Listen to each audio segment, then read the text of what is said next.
thiên kan lei lai hi kan enanga episode in kara khanin hi kan lo la ya tun tan chon hei amol la moi lo ang reng ko pa maro chu la moi dona hi la slop chho dona tlang hi kan la vek dona chonin hetna hian kan villager na tur po ka lo lai boka villager te ro chu kala son phei lawa ta hen son phenga rail mangin tain kala chho dona kan villager trading hall om dan tu tlang pui chu thian a hriat deuh thuak thei to dona hetna chu kan muto tana hian in villager poimo deuh ho kha anom dona le khabu trade te weapon trade te ho kha nia chon hetain villager poimo ve tho emerald min petu tur ho kha anom dona mason te cleric ting si farmer ang chi te choning lo ho point om mai theya cartographer ho po hi chon ki ta hian villager breeder ka siam dona he ta hianin ta hian villager breeder omanga ta hian villager an chu kanga aron chu ka pian kha ta zombie sa kan ti changa zombie sa kan ti chan chan chu an trade khat lom sot dona ta hian trade kan ti fel vekanga chen kan an trade khat lo manga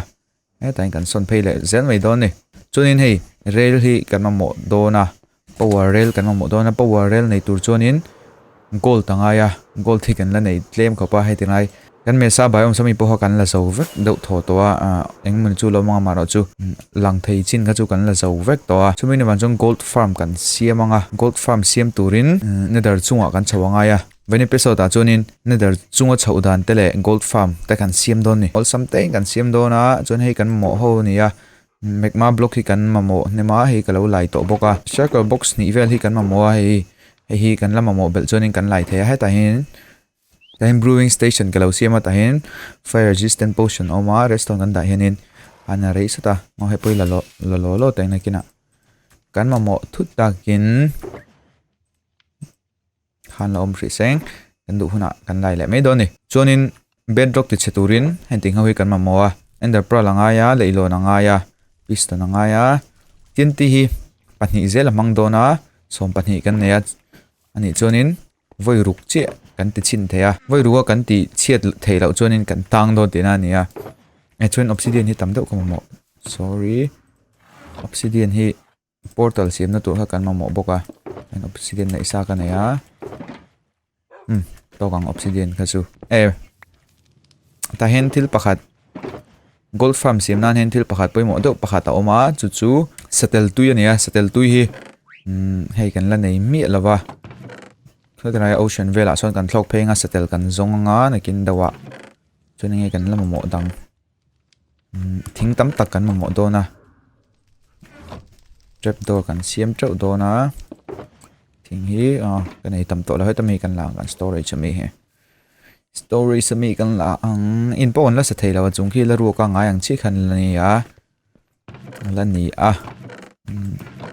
thing hi kan nga vak lo ni hi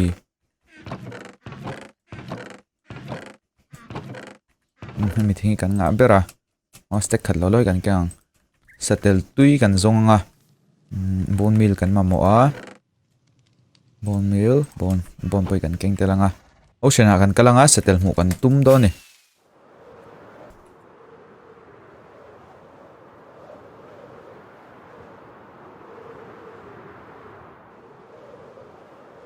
eta hi kan baseball hi masa kan baseball a han pakhat chu lo oma pakhat chu ma khong ei thiante thiani nei lo mi nang ma chini lo oma ni mo oi thiante thi kan zong lo kang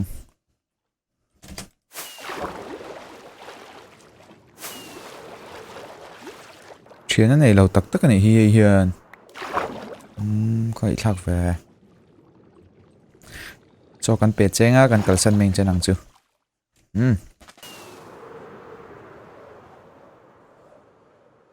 yes village kan mu hitanai mesa biome sign village ala omni hitanai hi settle an wang ve du ve la hian na tian van thin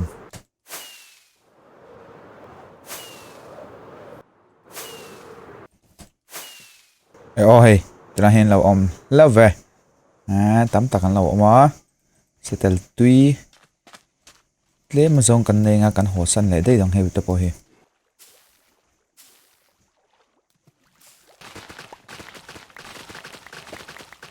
hey Hindi hi settle tu ini ya, hindi hi kan mamok do na chu ta changaya chuanin hei pali oma kan tum hianin a ke ve thei ni chu nge ke du lo ha hana ke ve thina chuan chunga hianin tum lo ram kan tumanga kan settle tu hi tlema zong kan nei nga tlema zong kan nei nu khan Nether chunga kan hmu le do ni o Nether chunga chuan kan len hmu che lo nangin hei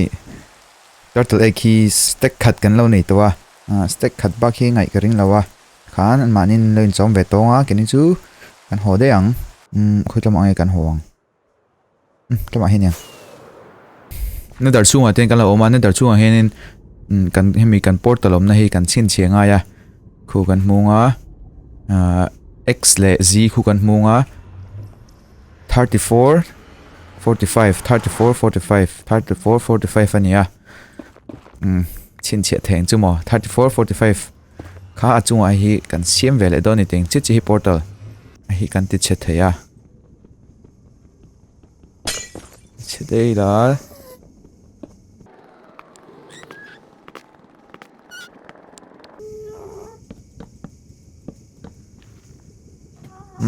then la daring kan chawanga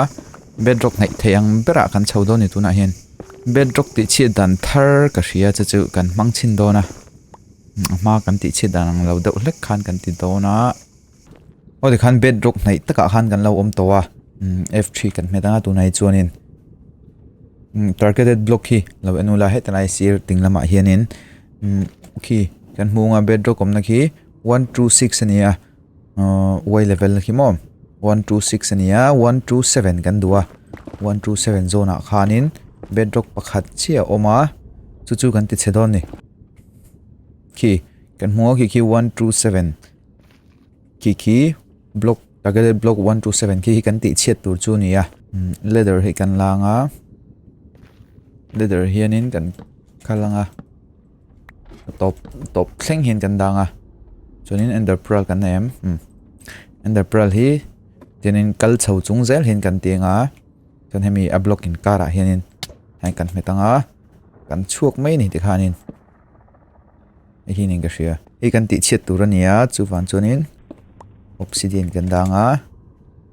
chuanin ta hianin TNT ka kan da lenga chuan trapdoor hi nga ya lever ko ome lever hi tang kan danga kan la tlik lawnga chuanin kan ti chet tur zone taka khanin piston hi kan danga khana zo de lever khu kan klikanga kan klik thei chuanin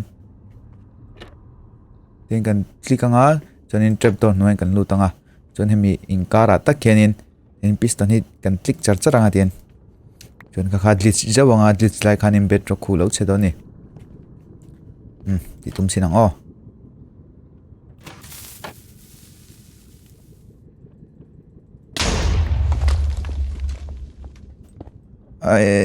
chelo tlat tun kha chu kan ti thaleang vai khat kan ti thale nga tanga kan ti tik to tura nga yang hi kan klik anga no kan luta klik ana dik thei lo khana ni a first try lo va le klik rang tok lo ni mo rang takin kan klik ang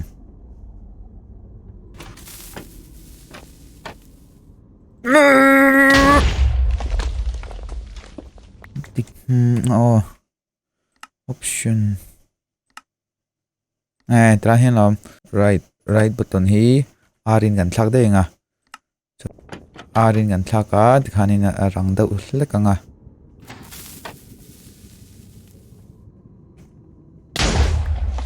this will nuai me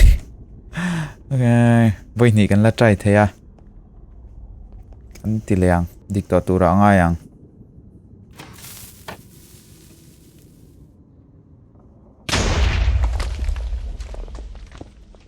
dik chung lo voi khat chi kan try thei to chu kan tang ani mai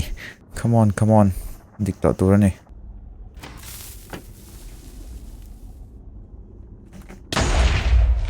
Whoa. Last try dikta. Dikta ra mai last try. Bedrock kan ti chin nu chuan kan portal ha kan son ngal theya. 34 kan la hriat chuan 45 ani ka hria. 45 34 tana hianin portal kan siam anga.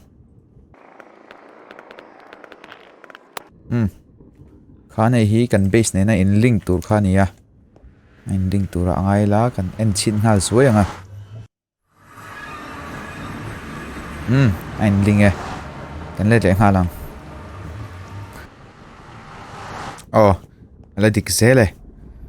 Tikhat chuanin kan portal dang te pawh kan son thei towa. Portal ho an hnuai portal ho song song pawh kan son vek theya. Chu kan lo son le lok anga.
Oh, kalau sui fi chi lawa tenga hianin kalau siam bela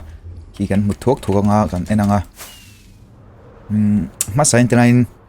collection area hi kan en photanga collection area hi ta hianin mo phawin on tlakhalona hi 24 block velania 24 block vel an tlak hi chuanin an thi to tura ngai la rotten flash le golden ingot kha anon thau dona zombify pickling so khania pigment te pontia pigment kan ti lo longa chuanin chunga hin kan enanga. Hey, hetena hian mekma block hi kalo da mekma block a hianin khanting zombify piglins kan ti pigment ho kha an spawn theya chuanin heta hianin hey turtle egg hi kan munga ku tar poilo in spawn to ne ku turtle egg kan da hian turtle egg hi zombie so hianin ti chetan du thina nge chan ka shelawa kha kha chumi ne wang chon he milama hian kalanga chuanin dai trap door hin mulonga cho nên ta khá đồ na mình mà block cần tin hiền damage cần là dễ là chưa hoàn cho nên thế này noob juice cần tị kha cần in sẽ usawang a noob juice cái này em ô ai cái mà zong cái này cho nên khi tình hình khi platform pakhat ania platform panga vel kan siam do na kan dei tura ngai la siam le tran theya lo siam le ang chon nei achunga hianin glass kan da na chan chu hemi magma block chunga hianin gas sin lo spawn china gas house spawn thelo na tur khan tin glass kan da in glass ball man the ta hin stain glass ka ta chuan khan ting do tur khania then chun tla tran to kan savat watang lekha buthar Minecraft 1.19 na hen lekha buthar ron oma chu swift sneak te nia swift sneak chu tian hei tunai kan shift kan thua kan muthem hei kan din chonin kan tlam do na chon hetien kan din lo kan shift kan me hi chonin kan tla theilawa chumi tana thada umei chu oma swift sneak oma chu ancient city oma ancient city te pau kan lakal turangai la deep dark biomes kan base no deep dark biomes a hanin ancient city kha omlawa chu wan chunin nakina ancient city kan la zonga swift sneak te pau nei vat kan tum do ni hei ti wa watanga ya hei pigment na hin lo spawn to wa kan tong to lo nga kan sa char charang migma cube pick nei dei to lawa hei tomper hi langa ya pali kan ti to pangana tur hi la dei lawa chon kan la le longa migma cube kan lak dan hi lo mu ha lo chewla migma cube chu hu kan mu nga ta khan lo langem ei tanai tem an lo hei ei tanai mi ang hi ni migma cube ti hi kan lo la do na masa in drinks hi kan input anga so sa trai posona kan la chau do na tanai hianin fortune in kan la deng silk te se to mai khanin si ra hen lom thina hen ting hi circle box khatvel kan mawa circle box khatvel kan la lenga kha ei fire resistant potion kan ina wang khanin minute sari don kha ten magma cube pa po hen thilo han kan om thaya chunin dule lava point kan la thaya hei fire resistant potion kan ina fire hi chunin kan na don lo shima kha fire resistant potion thatna nia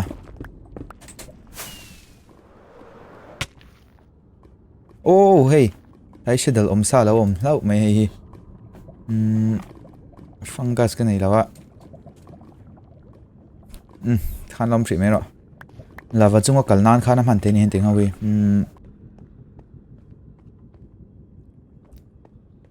ôi thì khanin kan gold farm chu kan sazawa hi ni ya hei khu zombies tapon lo spawn tanga thì khanin hei achunga hianin ten scaffolding kalau da he scaffolding sang da kan da na chan chu FK spot kan siam do na FK spot kan siam na chan tu chu an she tu chu hei player atanga te hianin 120 block a hianin zombies te mob te ho khan spawn trina chen sang da kan om khanin kan radius khu kan storage tang hanin mil chi chenga mundanga engma mob spawn thelo tu khan kan siamanga kan piglin farm a chi khanin zombie 5 piglin farm a chi khanin om thei turin kan siam do ni ta hen kan lo FK shi lock do ni minute som thum vel FK kan tuma mi som thum a hanin inzal vel ngai kan nei thei kan endo ni ole ti khan da card chan me vel kan lo FK to kan en chinanga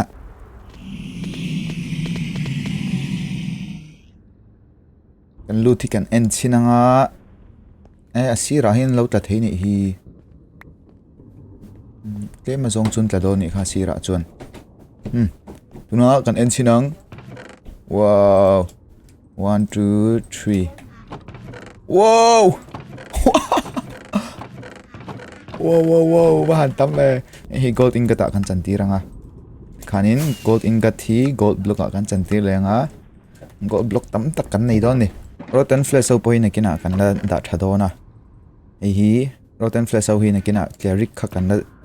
cleric khau ne na an kan la trade tanga emerald kan trade thei dei ni thì khan kan nei ho kan gold ne ang chu tamzo kha kalo craft to kalo siam to he siam to nol to ta hen ka ta chunin hei stack khat nei thum linga ruk sari red kwa som pakhat stack som pani kan nei trepa da kar chan ve kan FK da kar khat kan FK chunin som pani mun ni som ni pali ve stack som ni pali vel kan nei do na thakop maya gold thi tangkai do na nakina farm vel kan siam do na po khan villager ho trade nan te ting chi ho khan ala tangkai don chawa zong gold thi tam ta kan mawa hei bi kan siam nan te po bi kan siam kan tuma khami siam nan ta khan hei gold te hi man thea kan mang bokonga chon bi kan dai lo kan lo FK lenga hetana hining kan FK lenga khanin da kan hi vela mo kan FK le lokang ei gold kamamo chona chanchu hei kan munga nether star hi kan ya weather kalau that lea nether star hi kan ya bi kan phat kan siam lenga chu tan chonin block hi kan mamo nema indeng gold thimo gold block hi chonin villager trading hall siam nan po khanin mananga ya mangtang kai do na golden apple tam tak kamamo do na chuan chonin khanin gold kha kan na ya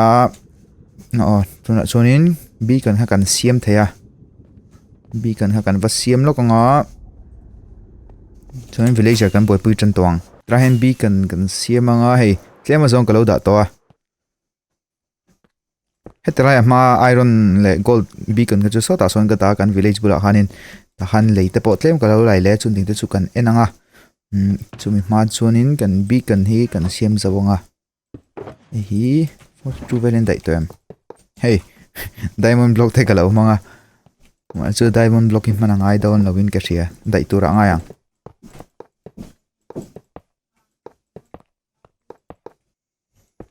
sorry